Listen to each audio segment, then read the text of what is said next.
Okay, so you're gonna start with whatever fabric you're using. This is just a random scrap that I have. You're gonna wanna get your pattern onto your fabric. However you do that is up to you. Some people like to print the template onto stick and stitch. I personally draw all of my patterns onto the fabric that I'm using with a washable marker. I've linked this in the pattern template. I got them on Amazon. A 4-pack was pretty reasonably priced, and they came in white for darker fabrics, which is kind of a weird one to use, but you get used to it. Blue, which I find works the best on most fabrics. Purple, which is great for darker or like more bluish fabrics that this doesn't show up on. And pink. So I linked that in the pattern guide. And then you need DMC floss. I'm just showing you in the burgundy because it shows up best on this like random gray scrap that I have. A needle that works. I don't even know what size this is. You can tell that I use it a lot. But I use 6 strands of floss for both the 4 and the 6-inch alphabet patterns. And then just scissors. So I'm gonna show you a couple of stitches here that I use in the pattern. The first stitch that I'm gonna show you is the Lazy Daisy. It's really simple. I don't use a hoop for clothing personally. I just find I can't do it like properly without warping the design, but this is quite stretchy, so I'll kind of show you how I do it. So first, you wanna come up in the middle of the flower, which I didn't even draw on, I'm so sorry. So all of my template flowers look like this. Kind of like 5 little loops. Don't know if you can see that very well. So you want to come up in the center of the flower, like this. You want to leave a decent tail at the end, at least an inch, just so that you can tie it, especially for clothing. You really want to be able to double knot that. And then go back down where you came up and up again through the very edge of that petal. And then you want to pull your needle all the way through. Oops. And you want it to be pretty snug, but you don't want to pull too hard because otherwise you're going to get puckering. And then you can kind of pull the petal away like that and go back down, not in the exact same hole, but just like slightly past it in the same direction that the petal was. And when you pull that down through, that basically like tacks that petal down to the fabric. So you can see it's like a loop that's tacked down there. So I just pull that a little bit tight, make sure that looks good. And then you essentially do that for all 5 of the petals. So I'm gonna come back up through the center, which sometimes takes some practice to find it again.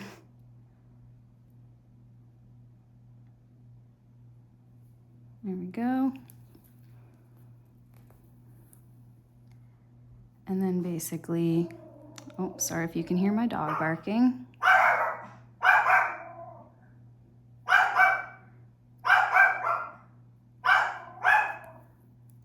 I like to do the triangle first.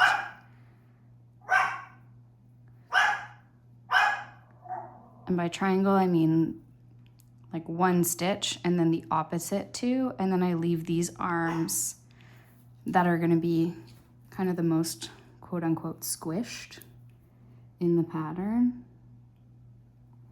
What's really important for this pattern is that you stay inside the letter outline. So what that means is basically if you stray outside the outline of the letter, your letter is not going to look very clean And depending on your letter spacing, it may not read very well in terms of like if you've got a longer word or something. In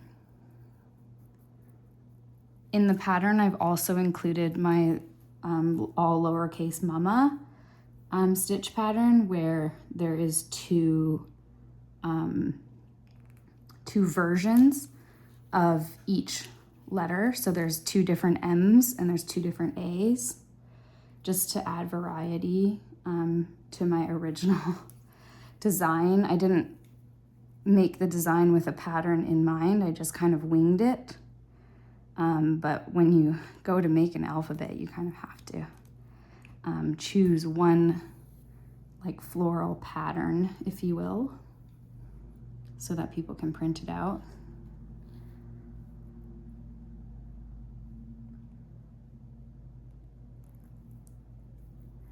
All right.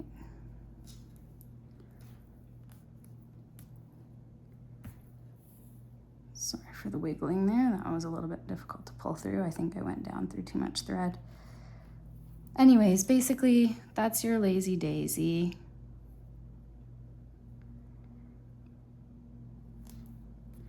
Stitch. It's really simple. This is also how I included like almost all of the greenery in the pattern. Now you'll notice I've kind of gone outside the line a little bit here, and I want to kind of correct that. So what I'm gonna do is actually take this little like couching stitch at the top of the lazy daisy stitch and like lift it up a little bit. I don't know if you can see that. You see that I've lifted up this like final part of the stitch, and I'm just gonna tighten that petal a bit because it looked like it was going kind of too far outside the pattern line.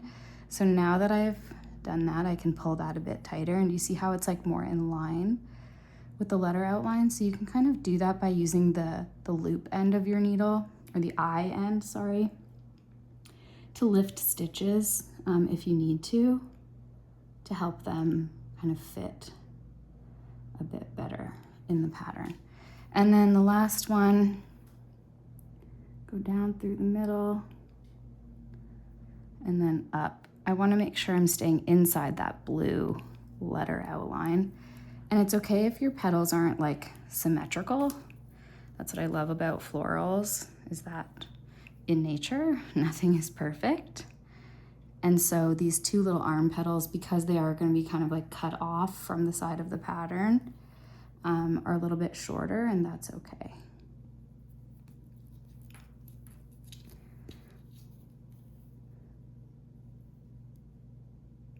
And again, I'm gonna have to tighten this one up a little bit.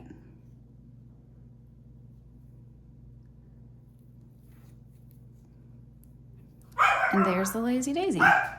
Sorry about my dog barking. Okay, so now that we've done the lazy daisy, normally what I would do is just tie this off with a double knot. Probably should have left a slightly longer tail, but anyways, you would just kind of double knot this. Usually I use my needle, the eye end, to like loop through and just hold the shorter tail. Mostly that's just because I don't like wasting a lot of thread to just then trim it off later. So that's how I tie my double knots. Don't tie them too tight, otherwise you'll do what I've just done and cause puckering.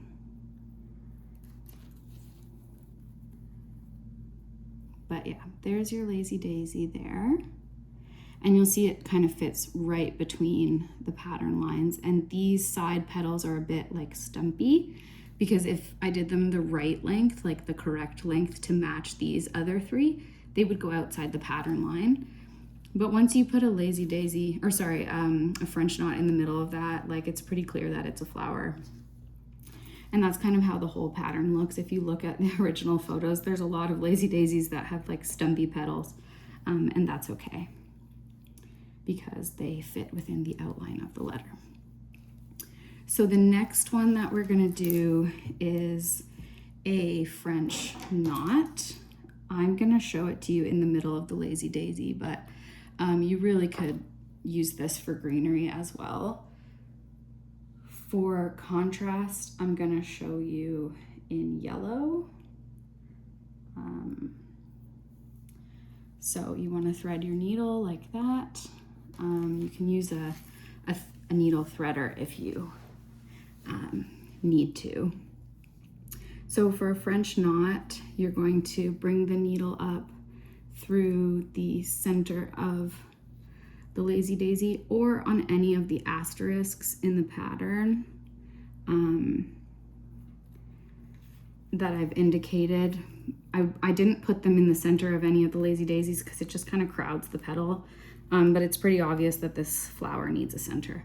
So you'll have to go back to all the lazy daisies, and there is a note in the stitch guide for that. So yeah, you want to leave like an inch and a half tail, and now you're up through the middle of the flower. So then to make the lazy daisy, you hold the needle in one hand, you hold the thread in the other, and they're kind of like, your fingers are like facing each other, and you're gonna take the thread and wrap it over the needle again, and then you want to bring your needle down. Don't lose the like two loops on your needle, and you want to put it for clothing not in the exact same place. You want to put it just slightly beside where you were, so that the knot ends up centered between where the thread comes up and where the needle is going back down. Once you do that, you're going to want to tighten your knot. So I'll show you that again. So you're up through the middle of the fabric. You're going to hold your thread so that your fingers are kind of facing each other, and then you're going to go over once, over twice, and then bring your needle down close to where you came up, but not in the exact same place. And then once you put your needle about halfway through, you're going to want to take this thread, the side that you were wrapping, and pull it tight, but not too tight, because you want the eye to be able to pass through that knot. But do you see how it's sort of made a knot around the needle? Once you tie that, you can hold that thread and then pull your needle all the way through. Sometimes you've got to get your fingers like behind the knot like this to give it some leverage, and then you can just pull. And that will pull your French knot all the way through the middle of your flower and give you a beautiful little flower center like that. And then you're going to want to tie that off as well. So make your double knot.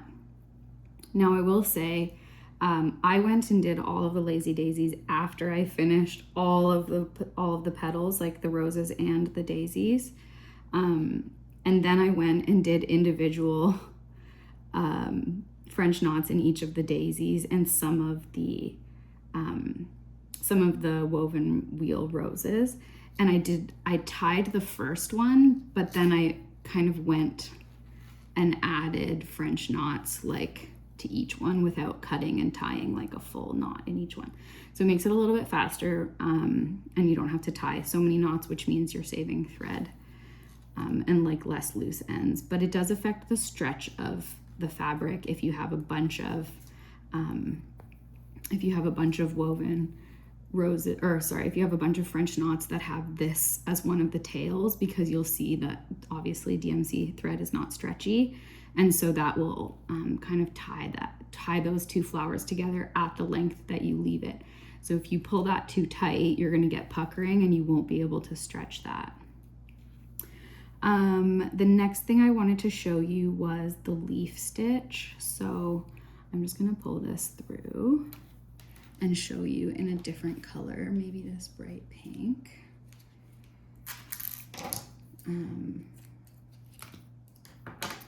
So obviously for the leaf stitch, you're going to be doing it. Well, you can do it in whatever color you want, but Based on my pattern, I've done it in green, obviously, because it's for a leaf. But you really can do it in whatever pattern or whatever colors that you want. So a leaf stitch on the pattern is drawn like this. In all different shapes, but essentially it's the outside outline of the leaf and then a line kind of down the center of the leaf. So basically what you do is, with that line as sort of a guide, you come up like one stitch length away from the point of the leaf and leave a nice tail. Then you want to come down through the point of the leaf. And that kind of kicks off the leaf shape. So you don't want to pull that too tight. You want it to just lay flat on the fabric. And this is why I don't necessarily recommend a hoop, because if you've stretched your fabric too much in your hoop, that might get really loose later. So the next part of the leaf stitch, if I just turn this sideways, is to come up through the fabric on one side of that stitch. So one side of the center line, basically. And whatever side you come up on, you're gonna put the needle down through the other side next to your last stitch. So kind of down the outline. And what this does is it creates a kind of a crisscross. And at first it doesn't look very obvious, but you'll see in a second how that shapes up. So you want your needle to come up on just beside the center line on the opposite side of the stitch that you just did, and come down on the outside outline just next to your last stitch. Pull that through. Now it looks a little jumbled right now, but if you continue to do that, alternating sides, this one's gonna come up on this side, so the right side of the line. Pull that and come down on the opposite side of the pattern.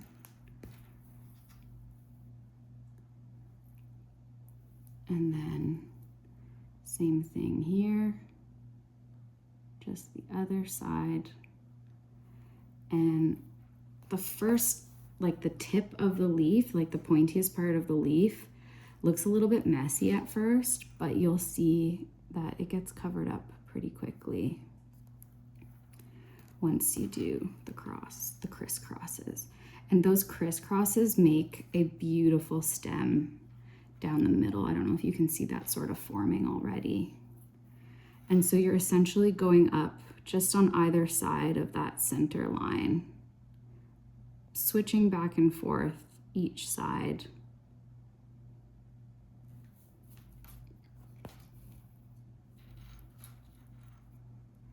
And then down the opposite side, but the outside of the pattern outline. So that's going to be the fourth kind of stitch on that side. And this makes a beautiful, like fern looking leaf. I don't have any of the green left, otherwise I would have shown you in green. And I didn't want to start a new skein of thread. So up on this side of the line, down on this side of the line, and you'll see that's making a beautiful like leaf pattern. So I'm just going to finish up this leaf so you can see the end. And if you have any big gaps in your letters that you wanted to fill with greenery that's not a lazy daisy, you could do this. It definitely is for bigger gaps though, so I wouldn't try to fill a tiny gap with this. It might look a little bit messy. As you saw at the beginning, the initial part of the leaf looked a little bit funky. So if you only do a tiny little leaf, it might not look as good. And so essentially you just kind of keep going until you finish that whole pattern. So up on this side.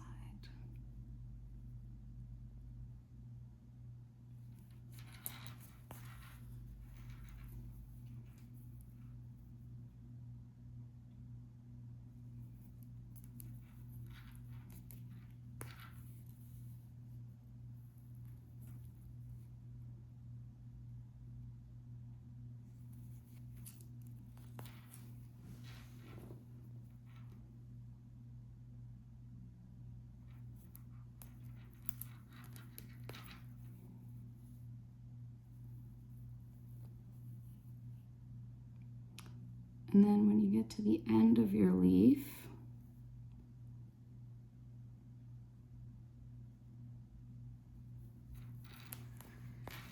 you just kind of follow that outline until the very end.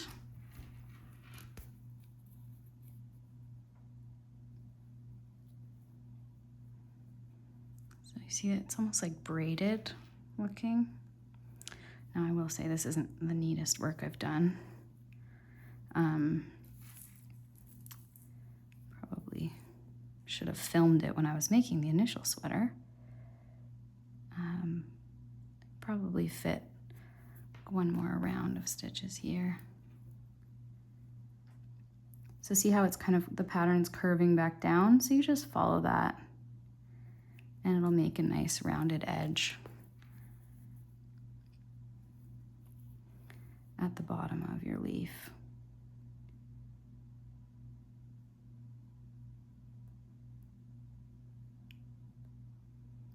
Struggling to find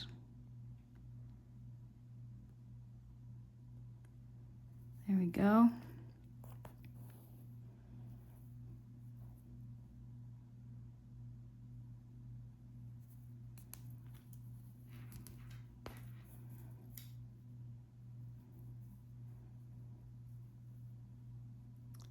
I think I could probably do one more just to make it nice and round at the bottom there. So this one's essentially coming up on the outside of the pattern, on the very edge of that pattern.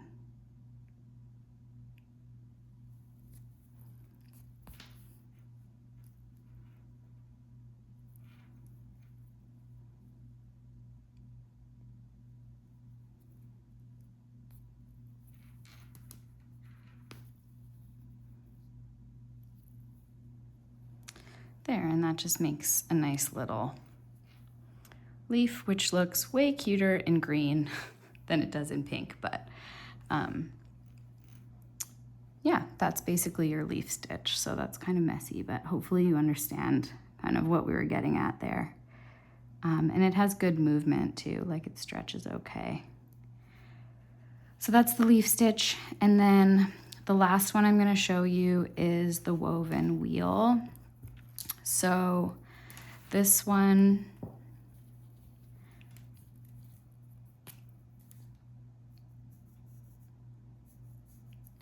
I'm gonna do a small one for you, but this one, all of the patterns have like a circle and then 5 spokes, like that. So essentially what you have to do is come up through the middle of that 5 spoke pattern. And then you're gonna just do a straight stitch right to the outside of the circle along that line. And you're gonna do that 5 times. It doesn't matter if you start on the outside or the inside. Sometimes I feel like it's easier to go down through the middle and come up through the outside.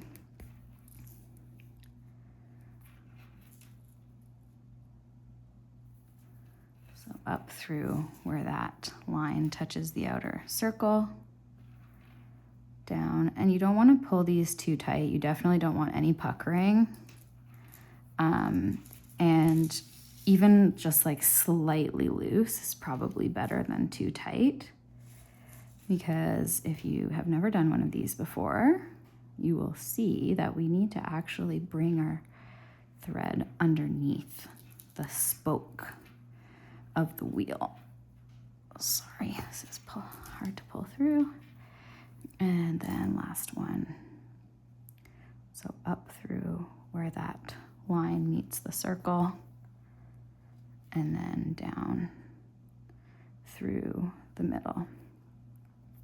Now, how neat these are doesn't really matter as long as you have 5 spokes.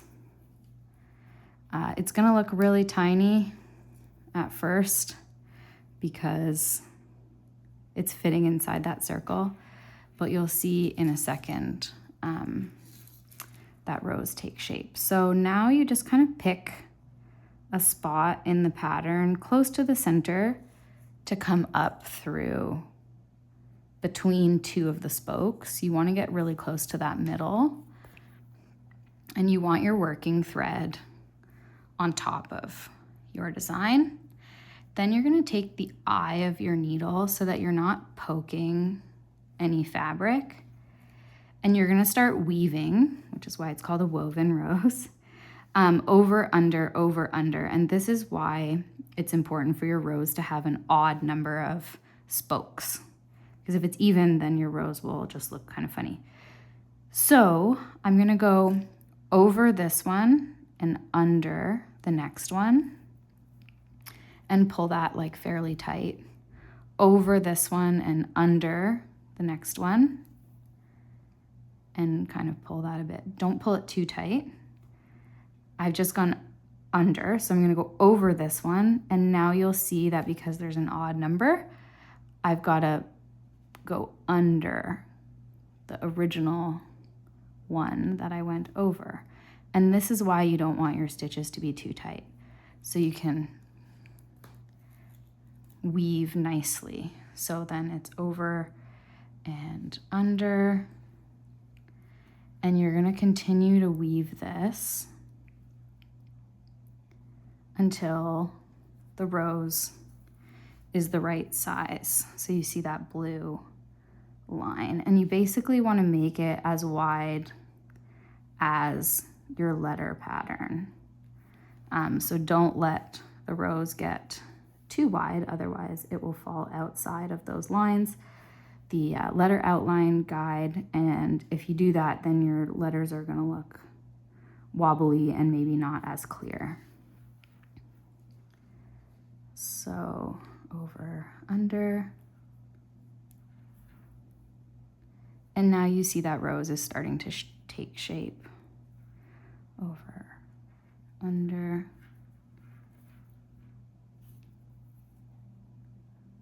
over, and then under.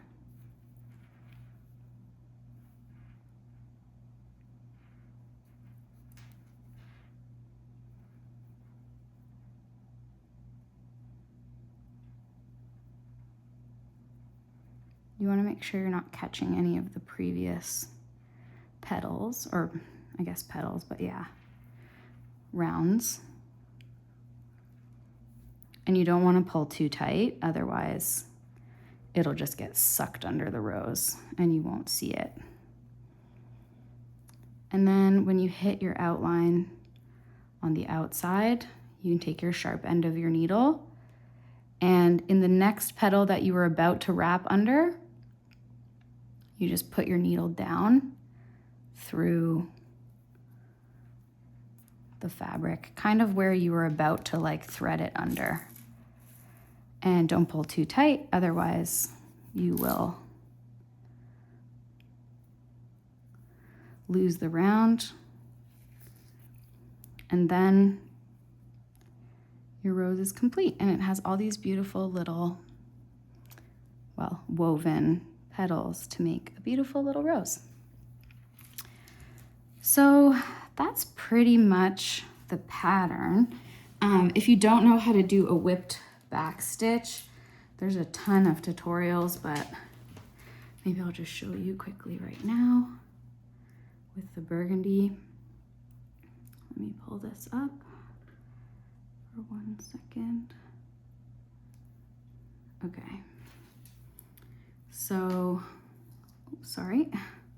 So a whipped backstitch is literally just a backstitch that you go back over. So in the pattern, it's dotted lines, but essentially, I'll just draw that on for you.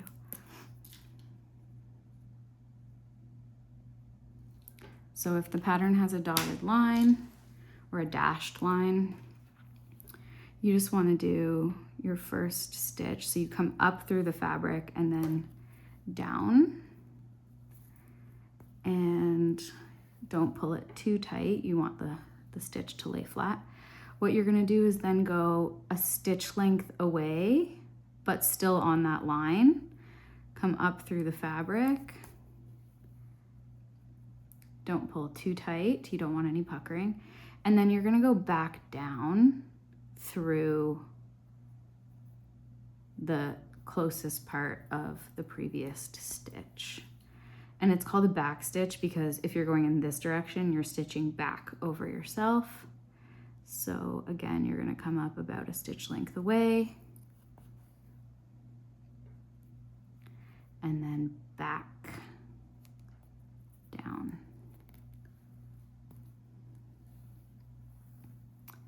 through. I'll just do one more to make it easier for you to see the whipped part of the whipped back stitch. Up a stitch length away and then back down. And then when you finish following the dotted line, almost all of them are curved, but I've done a straight one here.